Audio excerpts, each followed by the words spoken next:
আসসালামু আলাইকুম, কি অবস্থা সবার, কেমন আছেন? আশা করছি আপনারা সকলে ভালো আছেন, সুস্থ আছেন। সুপ্রিয় দর্শক শ্রোতা, এই মুহূর্তে আমরা নোয়াখালীতে আছি। নোয়াখালীর বন্যা পরিস্থিতি খুবই অবনতির দিকে যাচ্ছে। আমরা আপনাদেরকে স্পষ্টভাবে জানিয়ে দিতে চাই, বর্তমান বন্যা পরিস্থিতি এতটা করুণ থেকে করুণ অবস্থায় ফিরে যাচ্ছে যে মানুষগুলো দেখুন, এটা হচ্ছে মসজিদ।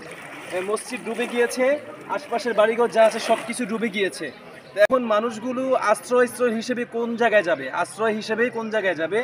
এই এলাকার মানুষগুলো আলহামদুলিল্লাহ, এই যে একটি মাদ্রাসা, একটা কওমি মাদ্রাসা, এই মাদ্রাসার মধ্যে এলাকার মা বোন যারা আছে, যাদের বাড়িঘর ডুবে গিয়েছে, এই কওমি মাদ্রাসায় তারা এসে অবস্থান করেছেন আলহামদুলিল্লাহ। এবং আমরা আশ্রয় কেন্দ্রে দুই বেলার খাবার আলহামদুলিল্লাহ দিয়ে গিয়েছি এবং এই মাদ্রাসাটি পরিদর্শন করে দেখলাম যে মাদ্রাসার অবস্থা খুবই খারাপ। এই মাদ্রাসায় আলহামদুলিল্লাহ খতমে নবুয়ত সংরক্ষণ কমিটি 10,000 টাকা দান করেছেন আলহামদুলিল্লাহ।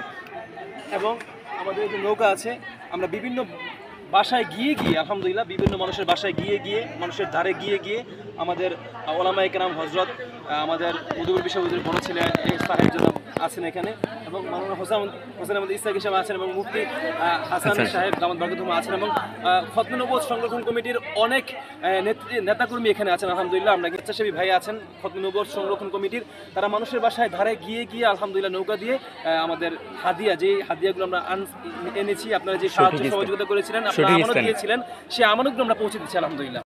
এবং এই বন্যা পরিস্থিতি এতটা অবনতি হয়েছে, সঠিক জায়গায় অনেক জায়গায় পাচ্ছে না, সঠিক সময়ে সঠিক জায়গায় আমরা আপনাদের আমানতগুলো পৌঁছে দেওয়ার জন্য চেষ্টা করছি। আমাদের জন্য দোয়া করবেন এবং ভিডিওটি বেশি করে শেয়ার করবেন। ভালো থাকুন, সুস্থ থাকুন, আপনাদের সুস্বাস্থ্য কামনা করছি, শুভকামনা। আসসালামু আলাইকুম ওয়া রাহমাতুল্লাহি তাআলা ওয়া বারাকাতুহু।